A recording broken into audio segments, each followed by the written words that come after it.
Romanos, capítulo 12, versículo 2.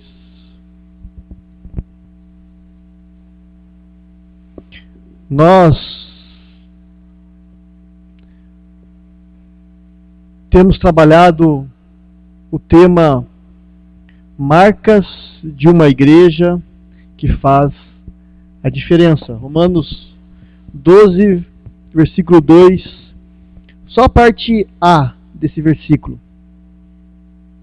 E diz assim: E não vos conformeis com esse século, mas transformai-vos pela renovação da vossa mente.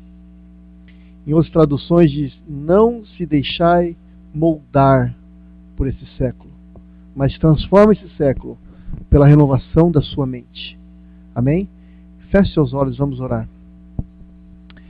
Senhor, nessa noite eu quero pedir, Senhor, que o Teu Espírito Santo tenha toda a liberdade de falar aos nossos corações. Eu me coloco diante do Senhor, ó Pai, reconhecendo a minha incapacidade de pronunciar as Tuas palavras, de trazer, Senhor Deus, palavras ao coração dos irmãos. Se o Teu Santo Espírito, Senhor, nesse momento não agir na minha vida, nos meus lábios, na minha mente, Deus, eu não tenho nada para entregar. Por isso, Espírito Santo de Deus, usa a minha vida. E peço que o Senhor abra o coração dos irmãos, a mente, os seus ouvidos, para ouvir aquilo que o Senhor tem para eles essa noite. Pai, em nome do Senhor Jesus, abra os nossos ouvidos, impacte os nossos corações. Senhor, nos ajuda a sermos uma igreja que faz a diferença. E eu peço, Deus, que toda ação do inimigo em roubar essa palavra, em trazer confusão, em fazer com que a gente passe desapercebido a Tua vontade, caia por terra agora, em nome do Senhor Jesus. Amém. Amém. O tema é Marcas de uma Igreja que faz a diferença. Né? Nós temos conversado nos últimos domingos sobre esse tema. E por que estamos conversando sobre esse tema? Porque nós estamos olhando, queridos irmãos, para trás, estamos tentando identificar quais são as marcas que já trazemos como igreja, ou quais são as marcas que precisamos possuir para fazermos diferença na vida das pessoas como igreja. Mas também não estamos só olhando para trás, estamos olhando para frente, estamos olhando para o futuro, com o intuito de reavaliar a nossa postura cristã, de sermos pessoas que fazem a diferença na vida de outras pessoas, assumindo um compromisso trino, um compromisso de sermos agentes de transformação em Cristo, na igreja local e também no meio a qual nós estamos inseridos na sociedade. E revisando um pouco, rapidamente, alguns pontos, algumas marcas que pontuamos nos domingos anteriores, lembrando que a primeira marca que uma igreja precisa para fazer a diferença é a centralidade na palavra. Não tem como sermos uma igreja que quer fazer a diferença na vida das pessoas, da nossa cidade, em nossa cultura, se nós não resgatarmos o valor da palavra de Deus em nossas vidas, a centralidade da palavra de Deus em nossas vidas. A começar na vida daqueles que frequentam essa igreja, que querem também ter uma igreja que faz a diferença. Tem que começar em nós. E resumindo aquele primeiro sermão, tentando resumir quase 2 sermões em apenas uma frase, eu diria que somente a palavra de Deus, quando ensinada com integridade, com relevância, tem o poder para transformar homens e mulheres a partir da vivência da palavra, da encarnação dos valores de Deus.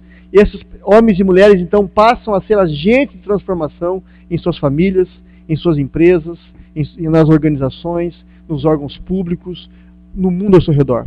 Quando a palavra entra no coração, quando a palavra é ensinada com relevância e entra no coração do homem e da mulher, dos jovens, essas pessoas são impactadas pela palavra e são desafiadas a redimensionarem os valores de suas vidas, os princípios de suas vidas, e passam então a influenciar as pessoas que estão ao seu lado. Quando você vive a palavra, as pessoas sentem e querem ser igual a você. Essa foi a primeira marca. A segunda marca que nós vimos na semana passada foi a amplitude da visão. Uma igreja que quer fazer a diferença é uma igreja que tem a sua visão ampliada de Deus, né? E podemos resumir o sermão do domingo, dos 2 últimos domingos, dizendo o seguinte, que a relevância e a influência de uma igreja, ou de um cristão, ou da sua vida, está grandemente condicionada à visão que você tem de Deus, de si mesmo e de sua missão. Queridos irmãos, porque uma igreja que tem a visão de um Deus pequeno, de um Deus frágil, pensa de si mesmo da mesma maneira. A visão que a pessoa tem de si mesmo, de um Deus fraco, vai fazer com que ela também vai influenciar a sua ousadia e a sua timidez, e vai determinar até a sua covardia. A visão que ela tem de Deus vai fazer com que ela ande para frente ou ela ande para trás.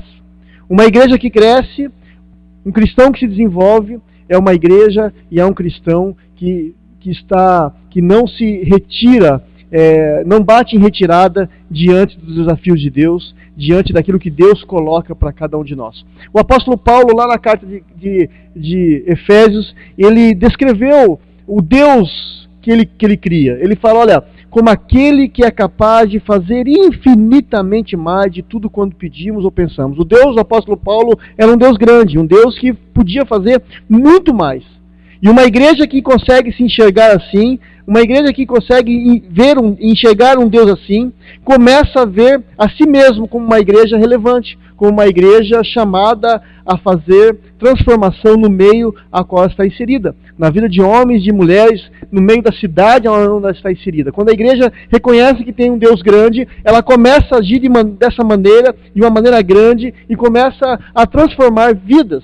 Um cristão que começa a se enxergar diferente, se enxergar grande porque tem um Deus grande, ele será usado poderosamente na mão de Deus, e o Espírito Santo vai usá-lo, porque ele sabe que ele é um vaso de barro, mas dentro desse vaso há um tesouro muito grande, que é o Espírito Santo de Deus, que nos dá poder, unção e autoridade para fazer aquilo que Deus quer. Mas para isso precisamos ter uma visão grande de Deus. E hoje eu quero falar, meus irmãos, com vocês sobre a terceira marca, que é a conexão com o seu tempo. Uma igreja que faz a diferença é uma igreja conectada com o seu tempo.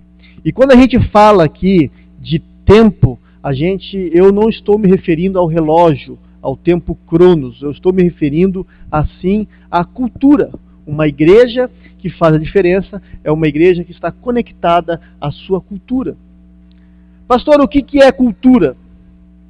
Cultura, definição simples de cultura, se você for procurar lá no Aurélio, diz o seguinte: a cultura de um povo ou de uma geração é o conjunto de ideais e valores e manifestações que organizam e dão significado à vida. Resumindo isso, de uma maneira bem prática, desde o momento em que você nasceu, você vem sendo formado pelo seu pai, você vem sendo formado pela sua mãe, você vem sendo formado pela sua família, você vem sendo formado pela sua escola, e você vem então absorvendo determinados valores. Você se veste da maneira que você se veste, porque você está inserido num contexto de cultura brasileira. Você fala da maneira que você fala, você usa a sua linguagem, o português, porque você nasceu e vive no Brasil. Então, existem em você determinadas categorias de valores, você come de determinada forma, você come determinados alimentos por uma única e exclusiva razão. Você está inserido numa cultura, e a cultura brasileira. Se você estivesse em outra cultura, talvez você não teria problema nenhum de comer um espetinho de gato, né? A gente sabe que algumas culturas comem cachorro e gato. Se bem que às vezes eu acho que eu já comi um espetinho de gato por aí, né? Mas não é a nossa cultura, né? Se você estivesse inserido em uma outra cultura, talvez para você não seria nenhum problema comer escorpião frito, como eu vi na Discovery. É uma iguaria lá da Índia, né? Se você estivesse numa outra cultura, talvez para você não teria nenhum problema um homem usar saia. Se bem que também hoje está mudando isso, né? Se você tivesse inserido em outra cultura, talvez para você não seria nenhum problema uma mulher ter o seu cabelo raspado, ou usar argolas para esticar o pescoço, como em algumas culturas, um turbante para fechar, para deixá-la toda fechada, apenas com os olhos abertos, porque a cultura é normal naquela cultura. Então você se veste do jeito que você se veste, você fala do jeito que você fala, você come do jeito que você come, tão somente porque você está inserido numa cultura. E a cultura, meus irmãos, ela é muito forte em nós, né? A cultura, ela funciona como uma moldura, através da qual você enxerga o mundo. E é por isso que você vê muitas vezes um gringo, você olha para um gringo, e essa pessoa parece tão estranha para você. Você olha e fala assim, nossa, que cara estranho. Por quê? Porque ele parece estranho para você, porque você está olhando a sua cultura para ele. Mas você também está fora da cultura dele. Quando ele olha para você, ele vai te achar estranho também. Você está fora da moldura dele, né? Então a cultura, ela é uma moldura pela qual nós enxergamos a visão de mundo, né? A cultura também, ela pressupõe uma homogeneidade. O que é isso? Um padrão, né? Possui o mesmo padrão. Por exemplo, a língua que nós temos, o tipo de música que gostamos, o gosto pelas comidas. Existe um padrão aqui, né? Um padrão mínimo para que a cultura seja definida como cultura. O brasileiro gosta de feijoada, na maioria, né? Assim, sempre pega a massa, gosta de feijoada, o brasileiro gosta de samba, gosta de pagode. Isso faz parte da cultura do brasileiro. Mas apesar desse padrão, dessa homogeneidade, toda cultura possui um certo grau de tolerância para com a diversidade, né, conhecidas como subculturas. Como, por exemplo, a cultura baiana. A cultura baiana ela é diferente da cultura gaúcha. O baiano ele fala diferente, ele come diferente, ele tem lá o vatapá, o gaúcho tem o churrasco, tem o chimarrão, né, veste umas roupas diferentes, mas eles estão dentro, é uma subcultura dentro da mesma cultura do brasileiro. Entende isso? Então existe a cultura e a subcultura. Dentro da própria cidade aqui de São José, existe uma subcultura. Por exemplo, os jovens skatistas. Esses meninos, né, eles são brasileiros, mas eles têm um padrão a qual e determinadas linguagens e terminologias que a gente não entende se não estivermos inseridos no meio dele. Eles usam roupas diferentes, eles usam marcas de roupas diferentes, eles usam tênis diferentes, que são típicos dessa subcultura, conhecidas como tribos, mas são brasileiros e faz parte da nossa cultura. Da mesma maneira, meus irmãos, nós poderíamos dizer que existem muitas igrejas evangélicas brasileiras que se tornaram verdadeiras subculturas dentro da cultura do brasileiro, né? Pois existem igrejas que, se você tentar conversar com um membro de determinada igreja, você vai ter dificuldade em entender essa pessoa, né? Existem igrejas que o pessoal usam muito a terminologia do grego, né? Eles chegam para você e falam, olha, o Shekinah de Deus vai descer. Shekinah? Ou senão ele chega assim, Shalom Adonai, né? Ou então, você pega outros tipos de cristãos, que uns jargões, que você também não entende, de determinadas igrejas. Alguém chega para você e fala, tudo bem, varão? Você já imagina um poste alto, né? Tudo bem, varoa? Ou chega assim e fala para você, olha, o irmão é um vaso escolhido. Muitas pessoas não entendem essas terminologias. O irmão é fogo puro, o irmão está no óleo, né? São terminologias que fazem parte de uma subcultura que tem os seus ídolos e os seus meios internos de se comunicar. Isso é uma subcultura. O grande problema, meus irmãos, é que quando essa subcultura tenta se comunicar com os de fora, e os de fora não entendem o que a igreja está falando. Por isso que a comunicação ela é importante dentro da igreja e fora da igreja. Porque você pode estar falando para o seu amigo do seu serviço os valores do reino de uma forma diferente, que ele não está entendendo. Então, a cultura ela é fundamental no processo da comunicação. Uma igreja que quer fazer a diferença lá fora, ela tem que entender que a linguagem dela tem que ser diferente. Eu vou dar um exemplo para você aqui. Todo domingo eu estou aqui trazendo uma mensagem da palavra de Deus para você. E o meu grande esforço, queridos irmãos, é fazer trazer essa mensagem dentro de um espaço de experiência comum, daquilo que eu entendo que é uma necessidade comum de todos nós, né? E eu faço isso dentro dos meus valores. Eu exponho essa mensagem dentro da minha formação, dentro da minha concepção de mundo, dentro da cultura a qual fui formado, dentro da moldura a qual eu aprendi ser o Marcelo. E eu exponho a palavra de Deus. E você que está ouvindo essa palavra está dentro de uma outra cultura, de uma outra moldura, a qual você também cresceu, a qual você tem os seus valores e a sua formação que você adquiriu ao longo do tempo. E é bem provável que a nossa moldura, a nossa cultura é diferente de família para família. Mas as suas experiências e as minhas, os seus valores e os meus valores, eles têm um ponto que se cruzam de interseção. É aí que a gente consegue conversar. É aí que vocês conseguem entender. Então o meu esforço aqui, todo domingo, é sempre tornar a mensagem de Deus relevante no seu mundo, na sua cultura, na sua perspectiva, dentro da sua cultura. E uma igreja que faz a diferença é uma igreja conectada com o seu tempo, com o mundo, ou seja, com a cultura, com a subcultura das pessoas. É uma igreja que consegue comunicar as verdades do reino dentro dessa cultura que cada um tem. E ser conectado com o seu tempo, e aqui eu quero que vocês prestem bem atenção. Ser conectado com o seu tempo não é fazer o que o mundo faz, mas é comunicar as verdades do Evangelho de maneira que esse mundo entenda claramente o que você está dizendo. E isso só vai acontecer, meus irmãos, se você se relacionar com a cultura, com a subcultura das pessoas. Uma igreja que faz a diferença é uma igreja que se relaciona com o seu tempo. O texto ao qual nós lemos diz, olha, não se amoldem ao padrão desse mundo, mas transformai-vos pela renovação da vossa mente. Olha, não se amolde, não faça o que essa cultura, o que essa subcultura está pedindo para você fazer. Mas comunique, transforme essa subcultura através de uma mente, de uma vida renovada.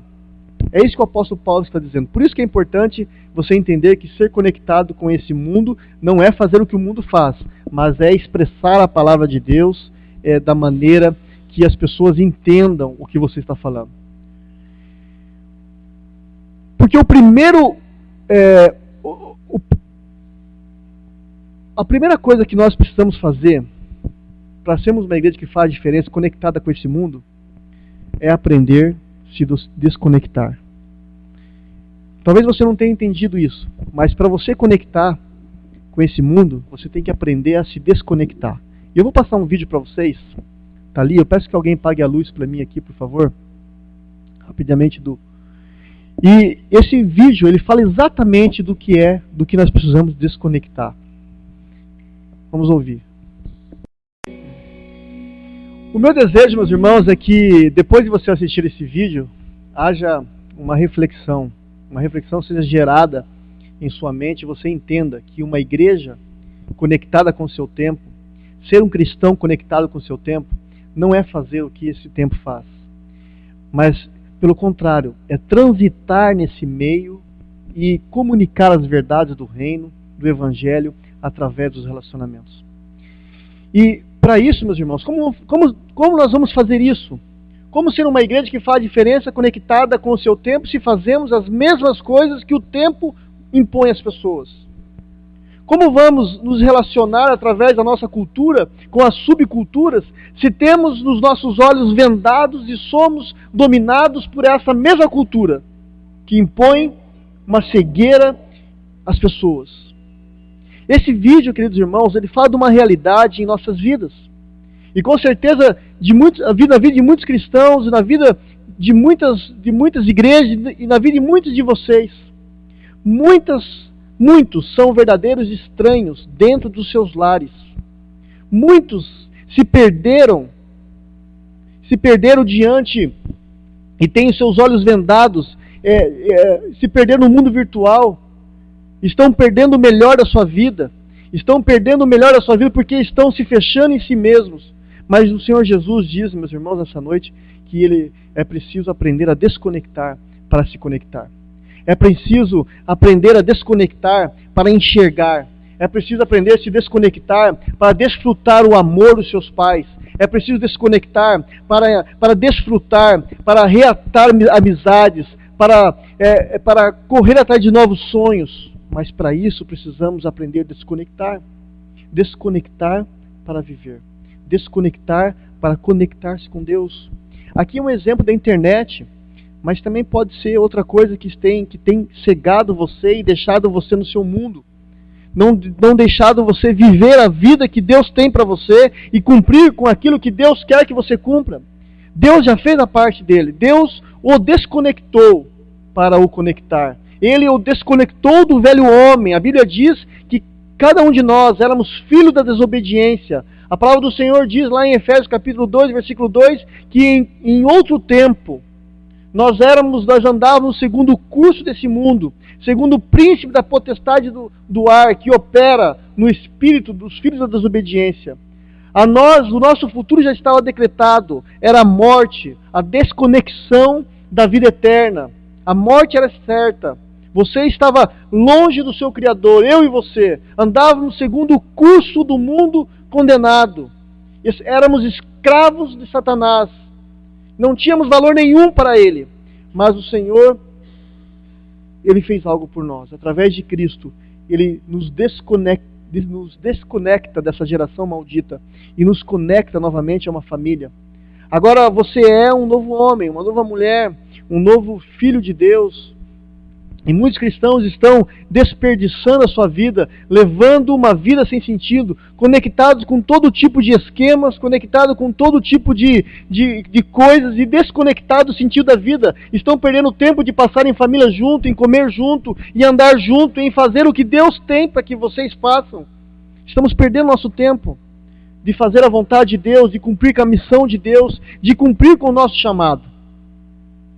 Eu tenho certeza, meus irmãos, que muitos aqui, existem muitas pessoas aqui nessa igreja, no nosso meio, que anseiam mais de Deus, que querem mais do Espírito Santo de Deus em suas vidas, esperam contemplar o poder do Senhor, a presença dEle muito mais forte em suas vidas, mas não sabem como transformar esse desejo em realidade. Eu quero dizer para você, meus irmãos, que o primeiro passo que tem que dar é desconectar para conectar.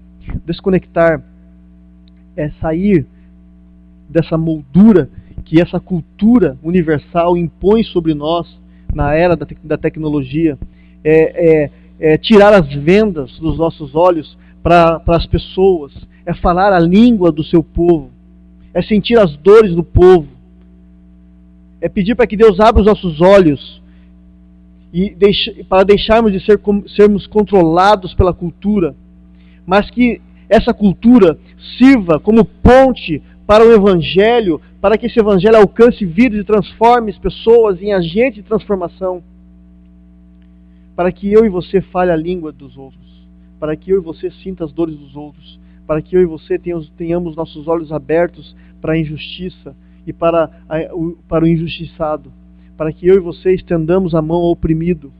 Uma igreja que se importa, é isso que Deus quer de nós. Mas para fazermos essa diferença nessa sociedade, precisamos desconectar, precisamos usar os meios que a cultura nos propõe como pontes para alcançar as pessoas. Não podemos nos prender nesse meio, nessa cultura.